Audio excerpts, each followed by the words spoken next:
문재인 정부가 코로나 유행 상황이 심각하지 않아 백신 확보에 소홀했다고 실토했습니다. 7월까지만 해도 당시 국내 감염자가 적어 백신을 구하는 게 급하지 않았다고 판단했다는 취지인데, 백신은 확진자가 적을수록 더 필요한 수단인 만큼 정부가 오판했다는 비판은 면치 못하게 됐습니다.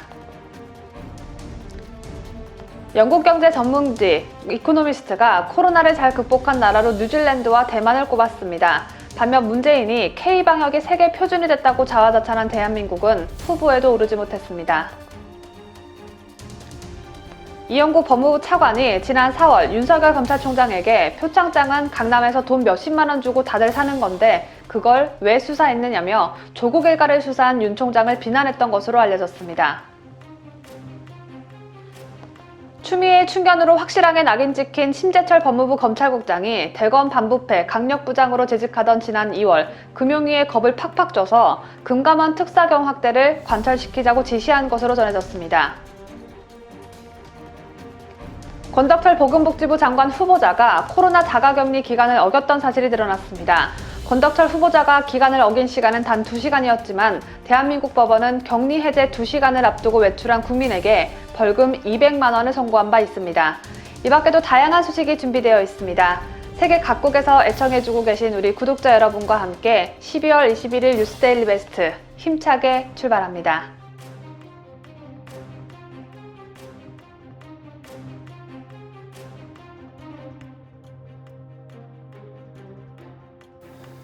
시청자 여러분, 주말 잘 보내셨습니까? 뉴스데일리 베스트 민앵커입니다. 올해도 얼마 남지 않은 가운데 내후년 5월까지가 문재인의 공식 임기입니다. 자, 앞으로 약 1년 반 정도가 남은 건데 역대 대통령들의 사례를 보면 여지없이 임기 말 레임덕 현상을 겪었고 레임덕의 신호탄이 되는 악재들이 있어 왔습니다.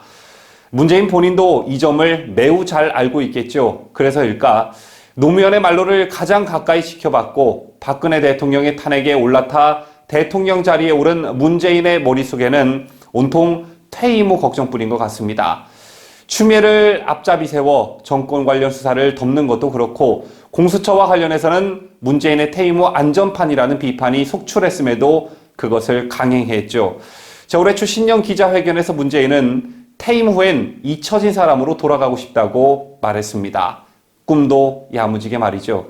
정권이 바뀔 때마다 반복됐던 정치 보복의 역사가 단절되길 국민의 한 사람으로서 간절히 바라지만 이런 바람은 문재인 이후로 하고 싶습니다. 안락하고 편안한 퇴임 후 생활을 보내기엔 문재인 자신의 손에 묻은 피가 너무나 많습니다. 그렇다면 1년 반 정도 남은 문재인 임기의 가장 위협적 요소가 되는 것은 무엇일까요? 정권 관련 비리는 문재인이 장악한 검찰과 경찰을 통해 어느 정도 무마가 가능할 것이고 또 180석에 달하는 국회가 방탄 역할을 해줄 수도 있을 것입니다. 또한 경기가 안 좋으면 나라 곳간을 털어 포퓰리즘으로 국민들을 현욕시킬 수도 있겠죠. 하지만 정권 마음대로 안 되는 게 있으니 그게 바로 코로나 바이러스가 아닐까 생각합니다. 지난 1년간 코로나 바이러스로 재미를 톡톡히 본 문재인 정권이 맞습니다만 1년 가까이 계속되는 코로나 팬데믹으로 국민들의 심신이 모두 지쳐 있습니다. 이런 상황에서 해외 주요국들을 중심으로 백신 접종이 시작이 됐죠. 내년 초 코로나 백신이 투입된 나라들로부터 코로나 해방이라는 외신 소식이 들려올 때 그때까지도 우리 국민들이 사회적 거리두기나 마스크 쓰기, 영업 제한 등을 하고 있다면 이걸 감내할 수 있는 국민들은 별로 없을 듯합니다. 저는 이 시점이 문재인의 임기 하산길에 결정적 역할을 할 거라 보는데요. 자, 이런 가운데 올해 7월 국내 코로나 바이러스 유행 상황이 심각하지 않아 초기 백신 확보에 소홀했다는 정부 입장이 나왔습니다. 당시 국내 감염자가 적었기 때문에 백신을 구하는 게 급하지 않았다라는 그런 취지인데요. 하지만 인위적으로 면역을 형성하는 백신은 확진자가 적을수록 더 필요한 수단입니다. 자, 때문에 정부가 실체도 없는 K방역을 스스로 맹신해 백신 확보 단계 초기부터 감염병 집단 면역에 대해 오판을 했다는 비판이 고조되고 있습니다. 오늘 첫 소식 강추천 기자가 전해드립니다. 정세균 국무총리는 20일 한 방송 인터뷰를 통해 지난 7월 백신 태스크포스 팀이 가동될 때는 국내 확진자가 100명 정도라 백신 의존도를 높일 생각을 하지 않았던 측면이 있다고 말했습니다. 정 총리는 미국, 영국, 캐나다 등 환자가 많은 나라는 다국적 제약사의 백신 개발비를 미리 댔다며 개발비를 댄 나라와 그냥 구매하는 나라는 차등을 둘 것이기 때문에 국내는 백신 도입이 늦어진 측면이 있다고도 덧붙였습니다. 정부는 그동안 6월 말 백신 TF를 가동하고 백신 확보를 위해 노력했다고 주장해왔습니다. 다른 나라보다 국내 백신 접종이 늦어지는 것에 대해선 다른 나라의 부작용 사례를 확인한 뒤 접종하기 위해서라고 설명했습니다.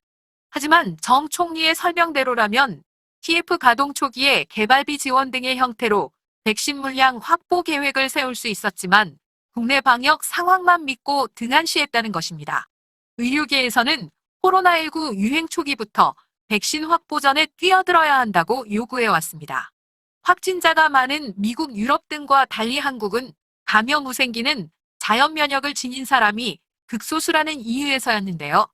면역을 얻는 방법은 백신밖에 없다는 게 의료계의 지적이었습니다. 인력을 투입해 모든 확진자와 접촉자를 추적 관리하는 K방역은 확진자가 늘면 힘을 쓰지 못합니다. 유행이 장기화할수록 인력 소진이 심해지고 사태는 악화할 수밖에 없기 때문에 유행 확산을 막는 백신이 필요한 또 다른 이유입니다. 영국, 미국 등에선 백신 접종을 시작했지만 국내에선 일러야 내년 2, 3월께 의료진과 고위험군 등의 접종이 가능한 상황입니다. 정 총리는 이날 화이자와 모더나 백신은 내년 1분기 내에 접종이 어렵다며 거리두기 3단계 조치를 수도권 등에 국지적으로 적용할 수 있다고 했습니다. 자유대한민국을 수호하는 뉴스 데일리 베스트 강추천입니다. 백신 접종이 늦었다는 지적에 정부는 다른 나라 접종 상황을 보기 위한 것이라고 했죠. 팬데믹 상황에 이런 전략이 옳지 않았다는 비판이 일자 백신 개발이 불확실했고 믿을 수 있는 백신이 무엇인지도 알 수 없었다고 궁색한 변명을 늘어놓기 바빴습니다. 하지만 미국 정부는 확연히 달랐습니다. 코로나19 유행 초기 백신 공급 초고속 작전을 가동했죠. 100억 달러를 들여 내년 1월까지 3억 개 백신을 공급하는 게 목표였습니다. 재론 과정을 걸쳐 백신 접종을 시작하고도 일부 지역의 일정이 늦어지자 최고 운영 책임자인 구스타브 퍼나 육군 대장은 국민들께 고개를 숙였습니다. 모두 내 잘못이라며 백신 확보 계획에 실수가 있었고 의사소통 과정에 오류가 생긴 데 책임을 지겠다 이렇게 말했습니다. 자, 그런데 코로나 확진자가 급증하고 급기야 병상 부족으로 집에서 사망하는 확진자까지 나오는 와중에도 대한민국 정부 그 어떤 새끼 하나 책임을 지는 사람이 없습니다. 자, 올해 3, 4월 싱가포르의 하루 확진자는 1000명 이상으로 최고조에 달했습니다. 그랬던 싱가포르가 연내 화이자 백신 무료 접종을 시작할 예정이라고 하는데요. 이러한 싱가포르의 백신 확보 성과는 1000명에 달하는 확진자가 나왔던 것에 대한 처절한 반성에서부터 시작했습니다. 이어서 강혜국 기자가 보도합니다. 지난 현지 시간 14일 리셰농 싱가포르 총리는 내년 3분기까지 모든 싱가포르인을 접종할 수 있는 충분한 백신을 확보할 것으로 예상한다고 밝혔습니다. 리 총리는 그동안의 백신 확보 과정을 설명하며 제약사들과의 조기 접촉, 부처 관료들의 노력, 초저온 백신 운송을 위한 물류 시스템 구축 등을 성공 배경으로 언급했습니다. 싱가포르가 백신 확보에 매진했던 것은 올해 초 겪었던 뼈아픈 실수가 계기였습니다. 올해 3, 4월 싱가포르의 하루 확진자는 1000명 이상으로 최고조에 달했는데요. 리 총리는 코로나를 극복하기 위한 한 가지 핵심 요인은 코로나19 백신을 얼마나 빨리 우리가 이용할 수 있게 되는가였다면서 정부는 백신 접종을 위해 조용히 배후에서 일해왔다고 말했습니다. 싱가포르 정부는 백신 확보를 위해 10억 싱가포르 달러, 우리 돈 약 8,200억 원을 배정한 후 제약사들과 초기부터 접촉을 시도했습니다. 그 결과 싱가포르는 모더나, 화이자, 바이오엔테크, 시노백을 포함한 유효한 후보 여러 곳과 사전 구매 계약을 체결한 후 계약금을 지불했습니다.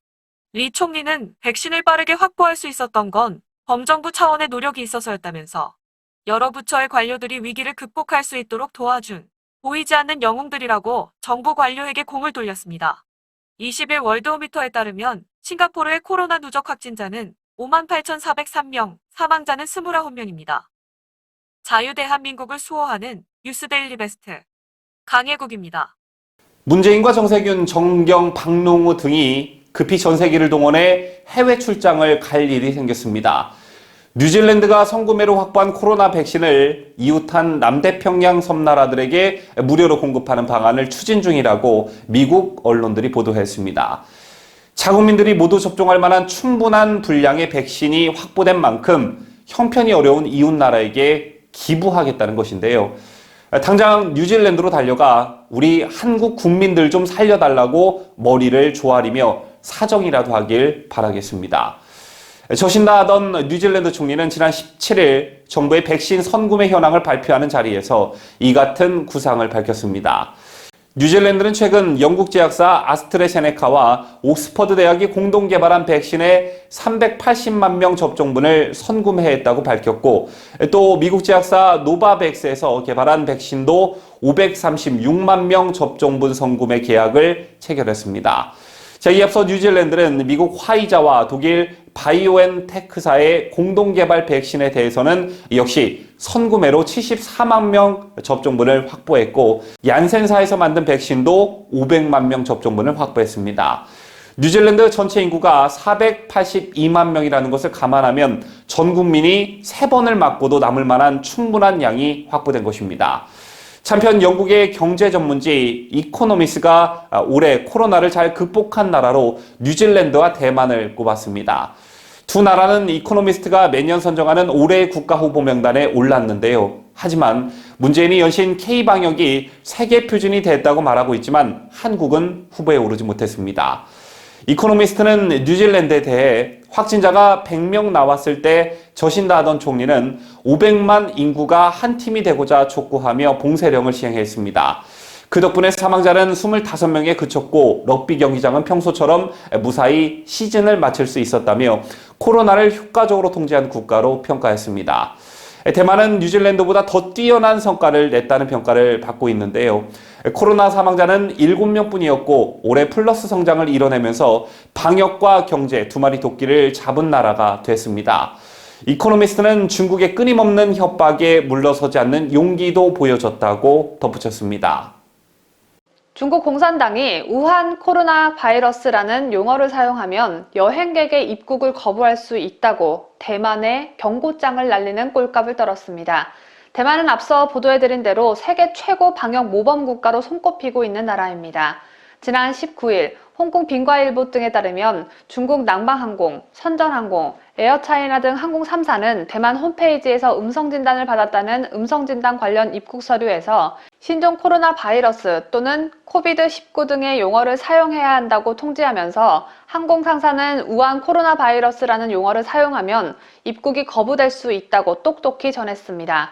중국 우한시에서 코로나가 생겨났다는 말은 듣기 싫다는 건데 중국이 이렇게 발악을 해봤자 전 세계인들은 코로나가 중국 우한시에서 만들어지고 우한시에서 시작됐다는 사실을 죽을 때까지 잊지 못할 겁니다. 지구가 통째로 고통 속에 살고 있는데 어떻게 잊을 수 있겠습니까? 여권의 윤석열 검찰총장에 대한 사퇴 압박이 거세지고 있는 가운데 정세균 국무총리가 윤석열 검찰총장에 대해 국민을 잘 섬기는 결단을 하는 게 좋지 않겠나 생각한다고 밝혔습니다. 정 총리는 어제 KBS 일요진단에 출연해 공직자는 국민이 어떻게 판단하고 평가하는지를 엄중히 생각해야 한다며 이같이 말했는데요. 정 총리가 결단의 의미를 직접 설명하지는 않았지만 윤 총장과 갈등의 골이 깊었던 추미애 법무부 장관이 사의를 표한 만큼 윤 총장도 자진 사퇴를 해야 한다는 의견을 내비친 것으로 해석됩니다. 앞서 정 총리는 지난달 30일 문재인과의 주례 회동에서도 추 장관과 윤 총장의 동반 사퇴를 건의한 바 있습니다. 지난 10일 열렸던 검사징계위 1차 심의를 앞두고 윤석열 총장 측 변호인은 이용구 법무부 차관은 검찰의 조국 전 장관 일가 수사에 반대한 것으로 알려졌고 최근 텔레그램 사건 등으로 미루어 정치적 색채가 너무 짙어 기피 신청을 할 방침이라는 입장을 밝혔었습니다. 이후 징계위에서 기피 신청을 했으나 기각이 됐었죠. 사실 이용구 법무부 차관은 좌파 성향 판사 모임인 우리법 연구회 출신이라는 점, 월성원전 1호기 경제성 평가 조장 핵심 피의자인 백운규 전 산업부 장관 변호를 맡았다는 점 등등의 문제가 제기됐지만 결국 문제는 이용구를 법무부 차관에 임명하는 것을 강행했고 윤석열 검찰총장 징계를 주도했습니다.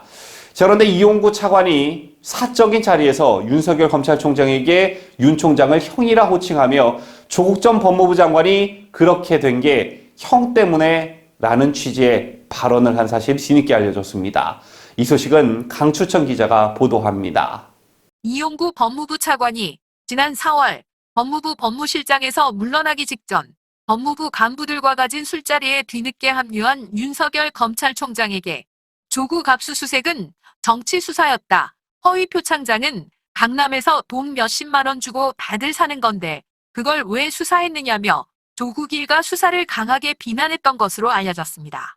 조선일보에 따르면 당시 법무부 간부 술자리는 법무실장 사퇴 의사를 밝힌 이 차관을 환송하는 자리로 마련됐다고 하는데요. 이용구 당시 법무실장과 법무부에 근무하는 검찰 간부가 모여 저녁 식사를 했고 이후 서초동 윤 총장 자택 근처 한 술집에서 2차 술자리를 했다고 전해집니다. 윤 총장은 당시 참석자 중 한 명으로부터 와서 이 실장을 격려해달라는 연락을 받고 오후 10시쯤 자리에 합류했다고 합니다. 그런데 이미 만취 상태였던 이 차관은 윤 총장을 형이라고 부르면서 형이 정치하려고 구기영 수사한 것 아니냐. 형만 아니었으면 구기영 그렇게 안 됐다고 불만을 쏟아냈다고 합니다. 윤 총장과 이 차관은 사법연수원 동기지만 서울대 법대 선후배 사이고 조 전 장관은 이 차관보다 나이는 1살 어리지만 서울대 법대 82학번으로 한 학번 선배입니다. 이 차관은 또 조 전 장관 자녀의 스펙 품앗이는 강남에서는 다들 하는 것이고 사모펀드 투자도 원래 다들 그렇게 하는 것이라며 조 전 장관을 일방적으로 옹호했다고 합니다. 윤 총장이 후배들이 있는 자리니 술 깨면 얘기하자고 했음에도 이 차관이 같은 말을 되풀이하자 참석자 중 한 명이 그를 데리고 나갔다고 합니다. 이 차관이 조국 일가 수사에 대해 크게 반감을 가졌다는 것은 이미 검찰 내부에선 상당히 퍼져 있는 이야기입니다. 정의도 청주지검 부장검사는 지난 3일 검찰 내부망에 올린 글에서 아무리 급하다 해도 월성원전 사건 변호인 이 차관을 차관으로 임명해 징계위원으로 투입하는 건 정말 너무하는 것 아니냐며 현 집권 세력이 태도를 바꿔 검찰총장을 공격하는 계기가 된 조국 전 장관 수사 관련해 이 차관이 어떤 입장을 보이셨는지 검사들 사이에서는 소문이 파다하다고 했습니다. 자유대한민국을 수호하는 뉴스 데일리 베스트 강추천입니다.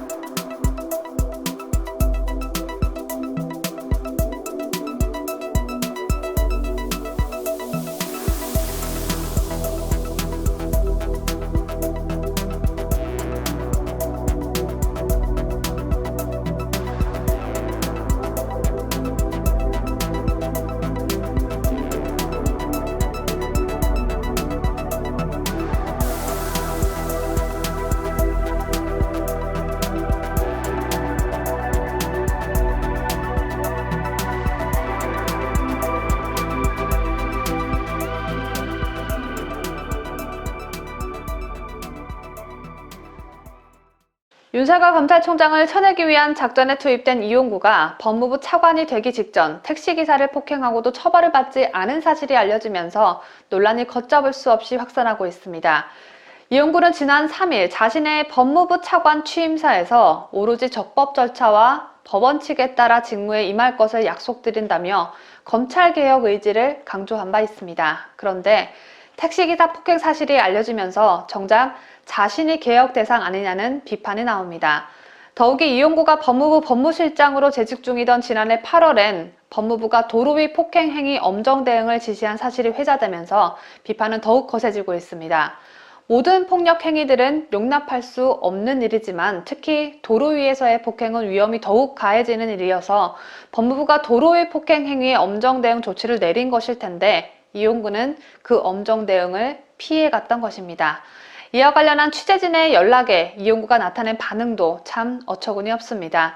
이용구에 쏟아지는 비난부터 회자되고 있는 과거 일까지 강혜국 기자가 정리했습니다. 지난 19일 서울 서초경찰서에 따르면 이용구 법무부 차관은 지난달 택시에서 잠든 자신을 깨웠다는 이유로 택시기사를 폭행했습니다. 택시기사는 당시 사건 현장에 출동한 경찰 측에 승객이 말한 목적지 아파트에 도착한 뒤 술에 취해 자고 있던 승객을 깨우자 승객이 욕을 하면서 내 뒷덜미를 움켜쥐며 행패를 부렸다고 진술했습니다. 이 사건을 수사한 서초경찰서 측은 술에 취한 승객을 깨우다 행패를 당했다는 피해자 진술에 단순 폭행 사건으로 판단해 이용구 이 깡패 같은 자식을 형사 입건하지 않고 내사 종결했습니다. 피해자도 처벌을 원치 않는다는 의사를 밝혔다는 것입니다. 그러나 이 사건은 명백히 이용구 차관을 엄호한 사건이며 문재인 정권 사람 봐주기라는 비난이 쏟아지고 있습니다. 박기영 국민의힘당 부대변인도 논평을 통해 문재인 정부 인사들은 하나같이 특권의식에 찌들어 불법 행위마저 당당하게 행하는 듯하다며 이런 사건이 있고 나서도 정부의 부름에 아무렇지도 않게 한 걸음에 달려와 다른 사람을 징계하겠다고 나서는 모습을 보면 정말 소름이 끼칠 정도라고 질타했습니다. 한편 법무부는 이용구가 법무실장으로 재직 중이던 지난해 8월 보복 난폭 운전 및 도로 위 폭력행위 엄정 대응을 지시한 바 있습니다. 법무부는 당시 보도자료에서 주요 처벌 사례 5건을 제시했는데 그중 2건이 택시기사를 폭행한 혐의로 구속 기소돼 실형을 선고받은 사건이었습니다. 지난해 8월 21일 법무부는 보복 난폭 운전 및 도로 위 폭력행위 엄정 대응 보도자료를 배포하면서 법무부 장관은 검찰의 보복 난폭 운전 및 이와 관련한 도로 위 폭력행위에 대해 철저히 수사하는 것은 물론 범행 동기 피해 정도, 동종 전력 등을 종합하여 죄질이 불량하다고 판단되는 경우 양형 기준 내에서 최고형을 구형하라고 지시했다고 밝혔습니다. 그러면서 검찰은 2017년 1월부터 최근까지 총 4,922명을 특정범죄 가중처벌 등에 관한 법률 위반죄로 처벌하고 그중 104명을 구속 기소했다고 밝혔습니다. 법무부가 통계로 제시한 특가법 위반 혐의를 두고 경찰은 이용구 사건을 형사 입건하지 않고 폭행 혐의로 검토한 뒤 택시기사의 처벌 불원서를 근거로 내사 종결 처리한 것으로 알려졌습니다. 단순 폭행은 특가법과 달리 피해자가 처벌을 원하지 않으면 처벌할 수 없습니다. 하지만 검찰 내부에서는 특가법을 적용하지 않는 게 석연치 않다는 의견이 많습니다. 특정범죄 가중처벌 등에 관한 법률 5조 10에 따르면 자동차를 운행하는 중 운전자가 여객의 승차 하차 등을 위해 일시 정차한 경우를 포함한다고 정하고 있습니다. 이 혐의가 적용될 경우 단순 폭행과 달리 피해자의 처벌 희망 여부와 상관없이 입건 및 수사 대상이 됩니다. 김정철 변호사는 20일 페이스북에 올린 글에서 승차 하차 등을 위해 일시 정차한 경우를 포함한다고 명시돼 있고 설사 단순 폭행 사안으로 처리할 사안이라도 수사는 반드시 한 뒤 실제 운행 중 사안이 아니라는 판단을 내려야 한다며 반의사불벌죄가 아닌 특가법 위반 가능성이 있는 사안은 일단 수사를 해야 한다고 강조했습니다. 이 엄청난 논란에 이용구는 어떤 반응을 보였을까요? 조선일보는 택시기사를 폭행해 112 신고까지 당했으나 경찰로부터 내사 종결 처분을 받은 이용구 법무부 차관의 사건을 보도하기에 앞서 수차례 전화를 걸었는데 전화는 받지 않고 대신 누구냐라는 문자 메시지를 보낸 것으로 전해졌습니다. 취재기자가 폭행 사건 관련해 문의드린다고 밝히자 이용구는 또다시 전화를 받지 않았고 답장도 하지 않다가 기자가 왜 때렸으며 얼마에 합의했느냐는 문자를 보냈더니 이용구는 무슨 소리인지 라며 반말을 찍찍 내뱉었고 마치 자신은 모르는 얘기라는 듯한 반응을 보였습니다. 그 후 기자는 8번에 걸쳐 연락을 시도했지만 이용구는 이 사실이 알려진 게 많이 당황스러웠는지 연락을 피했습니다. 이번 일을 계기로 변창흠 국토부 장관 후보자도 그렇고 법무부 차관직을 달고 있는 이용구도 그렇고 문재인 정권 사람들은 하나같이 전부 다 힘없는 사람들, 못 사는 사람들, 어려운 사람들을 대놓고 무시하고 깔보는 인간들 뿐이라는 사실이 적나라하게 밝혀진 듯합니다. 이런 인간들이 서민을 위한다니 삶은 소대가리도 하한대소할 일이 아닐 수 없습니다. 뉴스데일리 베스트 강혜국입니다. 문재인은 장관들을 뽑지 말고 그냥 공석으로 비워두는 게 차라리 나을 듯합니다. 어차피 정책에 손만 댔다 하면 엉망진창이 되어버리니 말입니다. 지난 주말엔 이용구 법무부 차관뿐 아니라 변창흠 국토부 장관 후보자의 구의역 사망자에 대한 발언도 큰 논란이 됐었죠. 못 사는 사람이 왜 밖에 나가 외식을 하냐는 말 하나로도 변창흠은 충격적인 인물 그 자체였는데 구의역 사망사고에 대한 발언까지 더해지면서 변창흠의 자격 논란은 더욱 거세지고 있습니다. 급기야 구의역 스크린도어 사고로 안타깝게 숨진 김군의 동료들은 변창흠 후보자는 장관 후보자에서 사퇴해야 한다며 청와대 앞에서 기자회견을 가졌습니다. 보도에 강추천 기자입니다. 어제였던 20일, 김군의 동료들인 서울교통공사 노조, PSD지회와 청년전태일 등 시민단체는 청와대 앞에서 기자회견을 열고 변창흠 후보자는 김군을 모욕하고 김군이 잘못해서 사망한 것이냐 막말을 서슴지 않았다며 이런 인물이 서울교통공사의 감독기관인 국토부 장관이 되는 것을 용납할 수 없다고 목소리를 높였습니다. 변창흠 후보자는 과거 서울주택도시공사 사장 시절 2016년 6월 건설안전사업본부 부장회의에서 구의역 김군 사고와 관련해 사실 아무것도 아닌 일인데 걔만 조금만 신경 썼으면 아무 일도 없는 것처럼 될 수 있었는데 이만큼 된 것이지 않나라며 이게 시정 전체를 다 흔드는 것이라고 말했습니다. 서울교통공사 하청업체인 은성 PSD 직원이었던 김군은 같은 해 5월 구의역에서 홀로 스크린도어를 수리하다 열차에 치여 목숨을 잃었습니다. 변창흠은 이 사고와 관련해 피해자 김군의 책임을 전가하며 서울시정 총책임자였던 박원순 전 서울시장을 두둔했습니다. 변창흠은 박원순 시장이 사람을 죽인 수준으로 공격을 받고 있는 중이라며 김군의 부주의를 주장하면서 박원순에게 아부를 떨어제꼈습니다. 변창흠이 이렇게 윗대가리들에게 잘 보이려는 말과 행동만 쏙쏙 골라 했기 때문에 현재 국토부 장관 후보 자리까지 올라올 수 있었던 것으로 풀이됩니다. 이에 노조는 김군의 사고는 비용 절감을 위해 노동자 한 사람에게 부과된 과도한 업무량과 위험의 외주화 때문에 발생한 구조적 문제라며 3년 새 똑같은 사고로 3명의 노동자가 죽은 현실을 피해자 개인의 탓으로 돌린 것이라고 지적했습니다. 그러면서 문재인 정부가 이 같은 인식을 가진 장관을 임명하는 것은 스스로 반노동적임을 실토하는 행위라며 유가족과 동료의 고통을 헤아린다면 막말 당사자의 임명을 철회하고 중대재해기업 처벌법 제정에 힘을 쏟아야 한다고 덧붙였습니다. 사태가 이 지경인데도 문재인이 변창흠을 계속 밀어붙인다면 문재인은 조국과 추미애를 뛰어넘는 후폭풍을 맞이할 거라고 자신있게 장담합니다. 지금 이 뉴스를 시청해주시고 계신 모든 분들께서 단 한 명도 빠짐없이 추천 버튼을 눌러주시길 바라는 뉴스 데일리 베스트 강추천입니다. 신임 장관 후보자들의 논란은 변창흠 한 명에서 그치지 않습니다. 다른 부서도 아니고 보건복지부 장관 후보에 오른 권덕철은 코로나 자가격리 기간을 어긴 데다 마스크를 착용하지 않고 다닌 사실이 알려졌습니다. 자가격리를 해보신 분들은 아실 테지만 2주 동안 바깥 생활과 단절하고 지낸다는 건 보통 힘든 일이 아니죠. 정작 복지부 후보자 자신은 그 힘든 격리 생활을 피하려 했다는 건데 이런 자가 이 절체절명의 코로나 시국을 이끌어갈 복지부 장관이 될 자격이 있을까요? 강혜국 기자가 권덕철 복지부 장관 후보자의 위험천만한 과거 행적들을 보도합니다.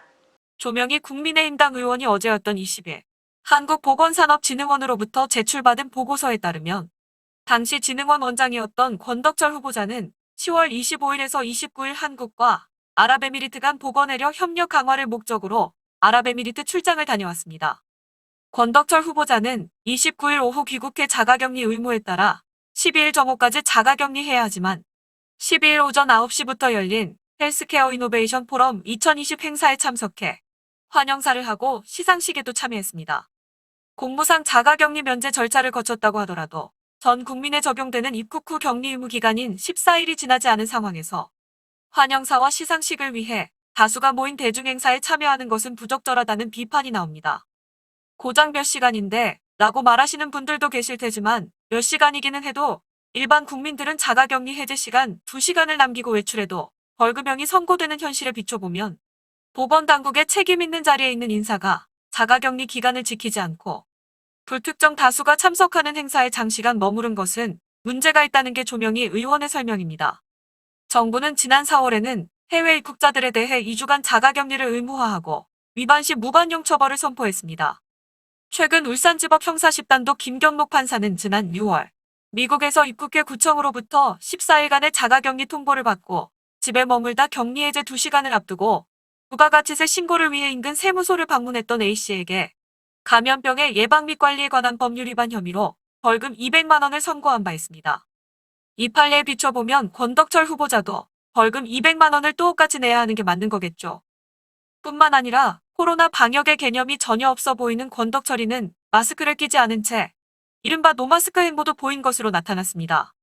출장 보고서에 첨부된 사진을 보면 지난 10월 28일 권 후보자는 아랍에미리트 측과의 면담 등 공식 석상에서는 마스크를 썼지만 진흥원 현지 지사와의 면담할 때와 현지 진출 의료인과의 간담회 등에서는 마스크 없이 대화하는 모습이었습니다. 출장지인 아부다비는 공공장소에서의 마스크 착용을 의무화하고 이를 어길 경우 벌금을 부과하고 있습니다.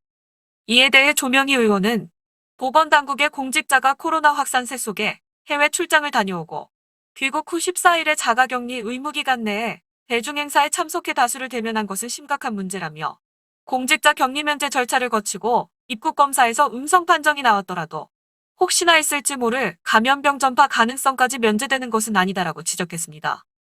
이어 국민의 생명과 건강을 책임져야 할 보건복지부 장관으로서의 자질을 의심하게 만든다고 덧붙였습니다. 뉴스데일리 베스트 강혜국입니다. 안철수 국민의당 대표가 뜬금없이 내년 4월 서울시장 보궐선거 출마를 선언했습니다. 불과 두세 달 전만 해도 서울시장 보궐선거는 출마할 생각이 전혀 없다고 밝히면서 정권 교체를 위해 대선에 도전하겠다는 뜻을 명확히 했던 안 대표였기에 조금 전에 제가 뜬금없다라는 표현을 쓴 것인데요. 먼저 어제 있었던 기자회견 소식과 정치권 반응 소식 전해드리고 계속해서 보도 이어가겠습니다. 국민의당 안철수 대표가 서울시장 보궐선거 출마를 공식 선언하면서 내세운 건 정권 심판론이었습니다. 안 대표는 문재인 정권이 독재 정권이 돼가고 있다며 맹비난하며 지금의 암울한 현실을 바꾸려면 정권 교체만이 답이라고 강조했습니다. 또 지금은 대선을 고민할 때가 아니라 서울시장 보궐선거 승리에 몸을 던져 정권 교체의 교두보를 마련하는 것이 중요하다고 밝혔습니다.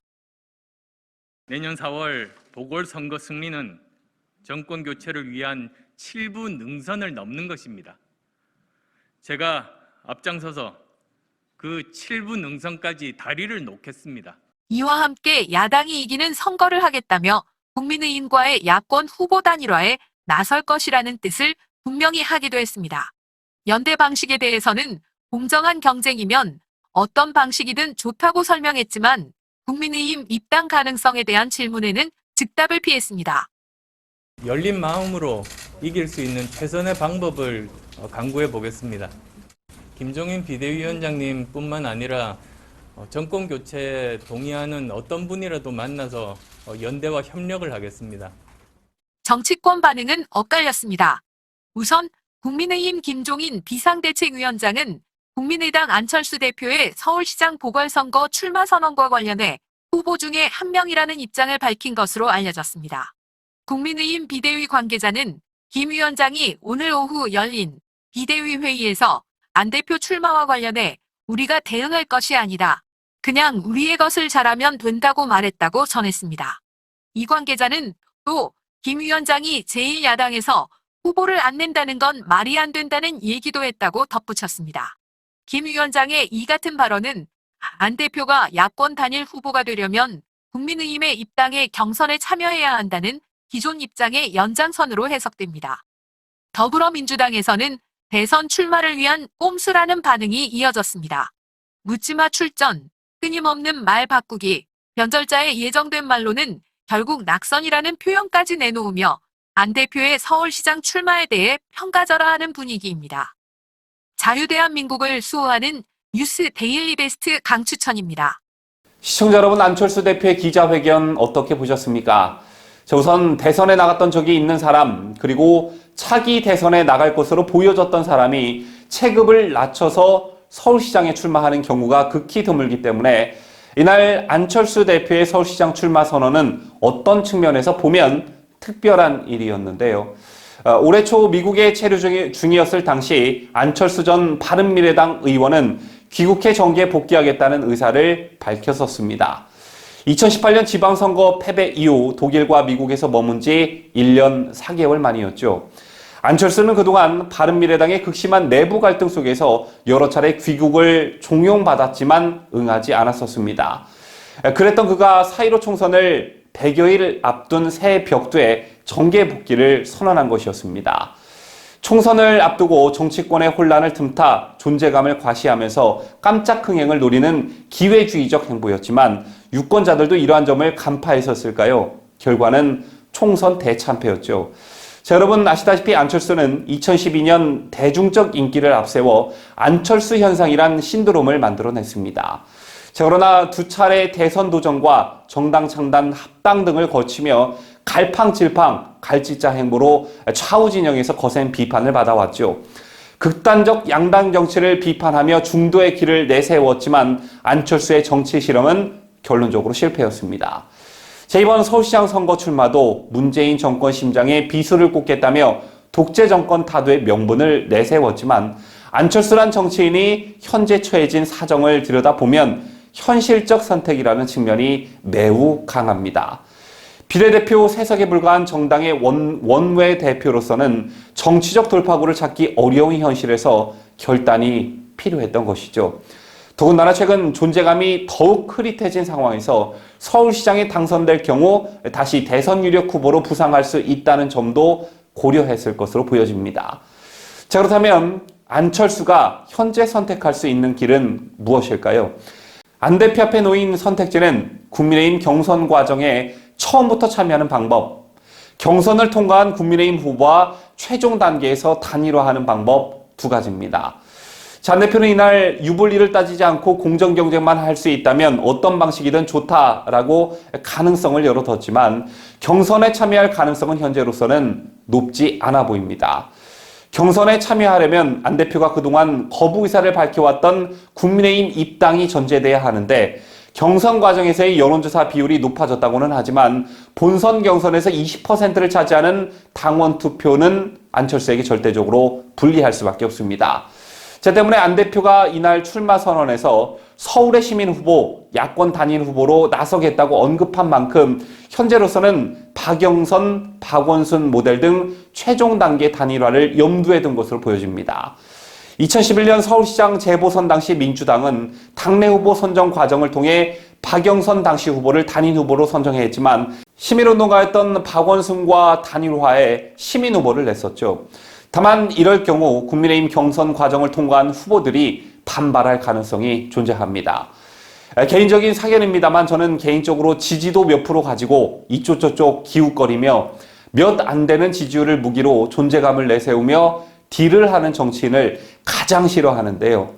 우리 우파 진영 입장에서는 이제까지도 안철수가 골칫덩어리였고 앞으로도 그럴 가능성이 매우 농후해 보입니다.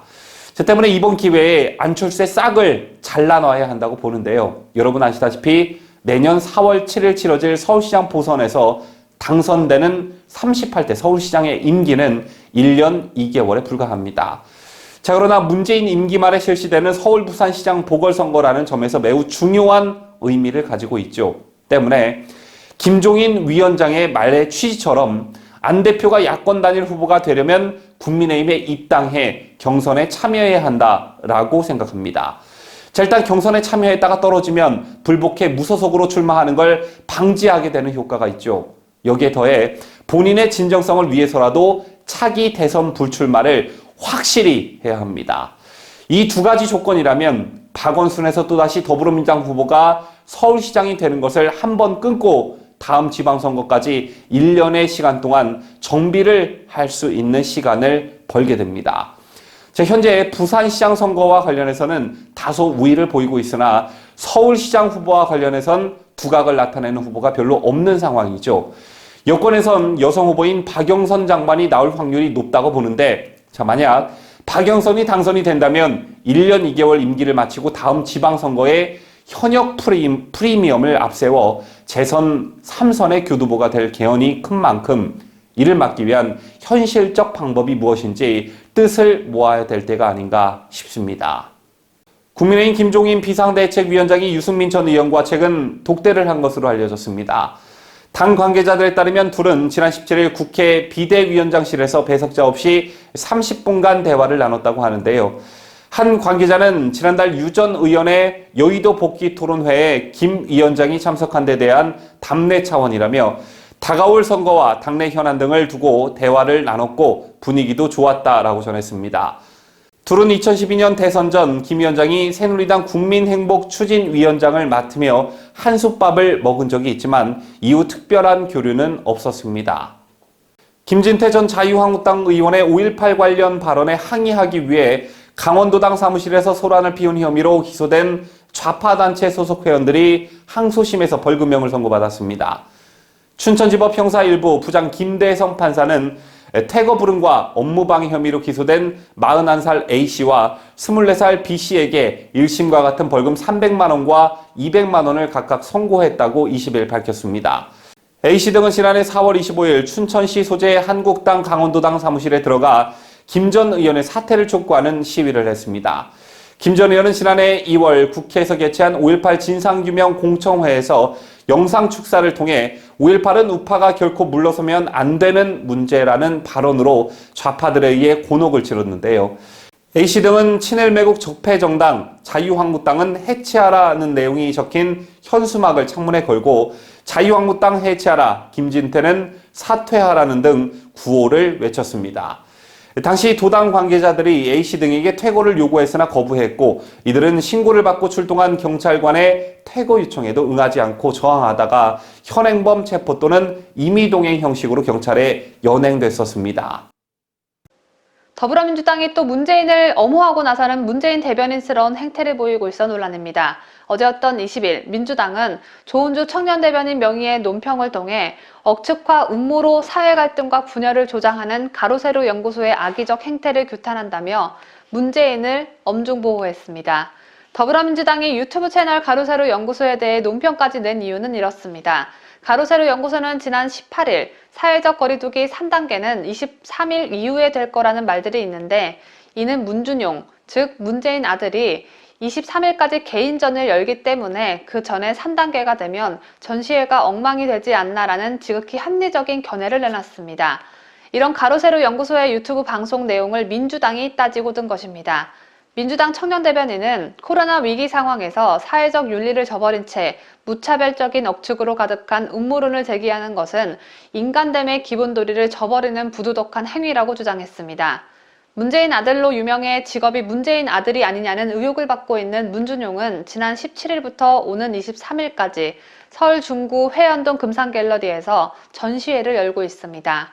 청와대 대변인 같은 민주당 청년대변인은 사회적 거리두기 3단계 격상 여부가 마치 대통령의 사적인 판단에 의해 이뤄지는 것처럼 왜곡하여 음모론을 제기하는 것은 자유를 넘어선 심각한 방종이라며 악함의 끝이 어디까지인지를 매번 갱신하고 있다고 말했습니다.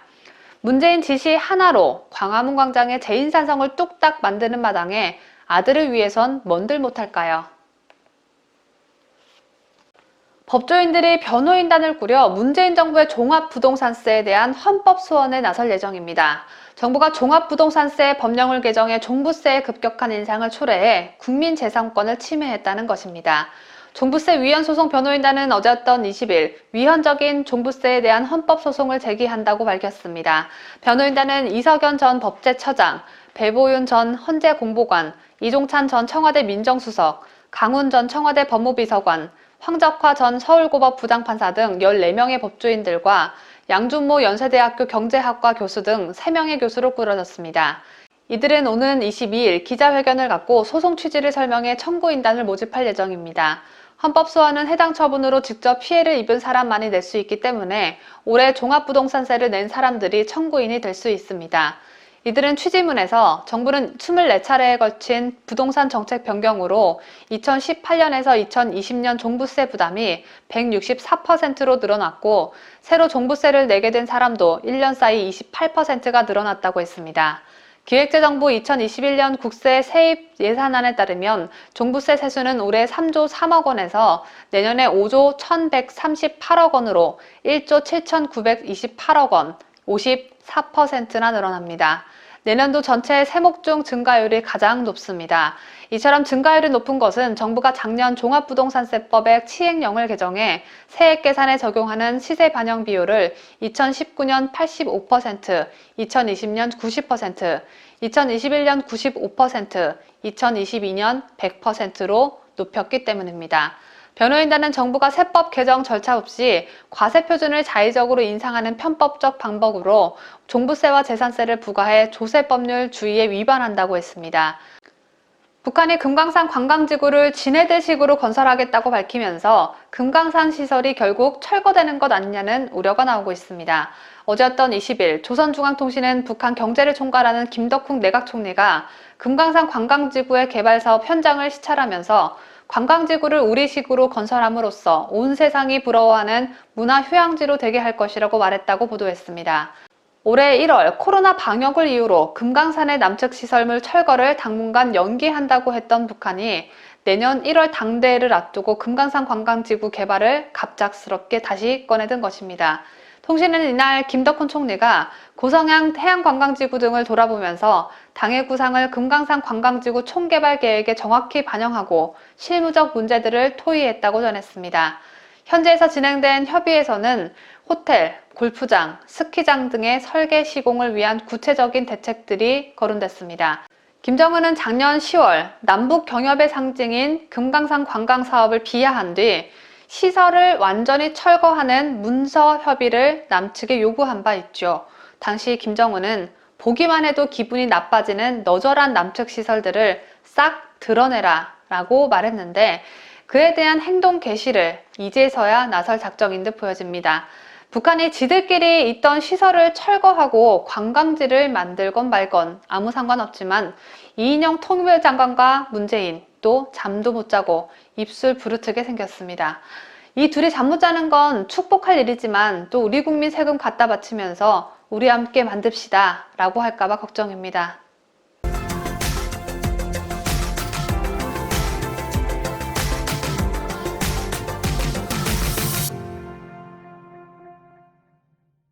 이상으로 저희가 준비한 뉴스를 모두 마치도록 하겠습니다.